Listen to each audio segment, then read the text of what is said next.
Matul il-jum tal-ħamis komplew jiġdu aktar persuni fil-ġuri ta' Jorgen Fenech, is-suspettat mandant fil-qtil ta' Defni Caruana Galizia. Dan il-ġuri daħal fl-14 il-jum tiegħu. 5 persuni diġà nsabu ħatja għall-involviment tagħhom għal dan ir-reat u qed jiskontaw sentenzi ta' priġunerija li varjaw minn 15-il sena sa omor. Fuq il-pedana tax-xhieda il-ħamis tela s-supretendent Nicolas Vella li meta seħħ l-omiċidju kien għadu spettur u qal kif kien tqabbad jinvestiga lil Melvin Tewma dwar reati ta' ħasil ta' flus, evażjoni ta' taxxa u lob klandestin. Vella spjega li wara xhur ta' investigazzjonijiet, il-pulizija ddeċidiet li taġixxi aktar qabel mill-ippjanat wara li nħolqu suspetti li Tewma kien se jneħħi evidenza minn proprjetà f'Utiline. U qal li meta ġie arrestat fl-14 ta' Novembru tal-2019, Tewma għaddilhom kaxxa tal-ġelat u nsista li kull fejn kien imur kien iġorra miegħu bħala salvagwardja. Is-supretendent qal li l-kaxxa infetħet fil-preżenza tal-maġistrat u fiha nstabu mobiles, USBs, voice recorders u dokumenti. Spjega li dawn intbagħtu għand il-Europol għall-analiżi. Mid-dejta estratta instabu chats u informazzjoni relatata mal-qtil ta' Caruana Galizia illi waslu biex twaqfet task force speċjali biex tanalizza l-ammont kbir ta' evidenza diġitali. Vella xed ukoll li waqt it-tfittxijiet il-pulizija elevat aktar minn 660,000 euro fi flus kontanti f'residenzi ta' Tewma fiż-Żurriq u ħal-Qormi flimkien ma' vetturi, ċwievet u apparat elettroniku. Infetħu ukoll inkjesti dwar il-ħasil tal-flus u l-allegat leaks marbuta mal-arrest tiegħu.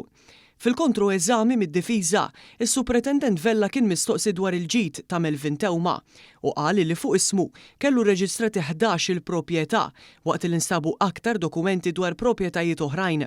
Żied li Tewma kellu wkoll miljuni ta' euro depositati f'kontijiet bankarji f'banek lokali differenti filwaqt li l-assi tiegħu ġew ifriżati b'ordni tal-qorti matul l-investigazzjoni. Is-supretendent spjega wkoll kif fis-sieħba ta' Tewma u membri oħrajn tal-familja kienu jgħinuh fl-operat tal-lob klandestin filwaqt li żewġ taxis fil-pussess tiegħu kellhom valur kummerċjali għoli minħabba l-permessi tagħhom u mhux biss il-vetturi nfushom. Spjega kif wara l-arrest ta' Melvin Tewma twaqfet task force biex tiġbor u tanalizza l-informazzjoni kollha relatata fl-investigazzjoni. Wara l-arrest ta' Tewma u Edgar Brincat il-ġojja, l-apparat elettroniku tagħhom intbagħat għand il-Europol għall-analiżi. Spjega li waqt l-eżami tal-mobile ta' Brincat, il-Europol identifikat kuntatt man numru tal-Kummissarju tal-Pulizija ta' dak iż-żmien, Lorenz Kutajjar. Qal li minnu fih informa lil Kitar No u lill-maġistrati inkwerenti u wara ltaqgħu ma' Kutajjar illi spjega kif kien jaf lil ġojja li kien f'kuntatt ma' Melvin Tewma biex jinkoraġġih joħroġ bl-informazzjoni li kellu fil-pussess tiegħu. Is-supretendent xed ukoll li l-investigazzjoni dwar Tewma kienet bdiet fl-2018 wara rapport tal-FIU dwar tranzazzjonijiet suspettużi.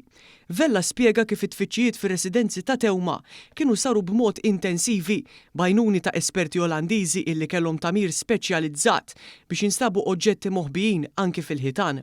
Sa dan it-tant xed ukoll uffiċjal tal-Pulizija Clayton Gatt mill-iskwadra tar-reati maġġuri u qal li f'Diċembru tal-2019 kien uffiċjali oħrajn u l-istess Melvin Tewma f'dar f'Utiline u qal li Tewma ħareġ 3 dokumenti minn Cooker Hood u għaddihom lill-assistent kummissarju Kitar No.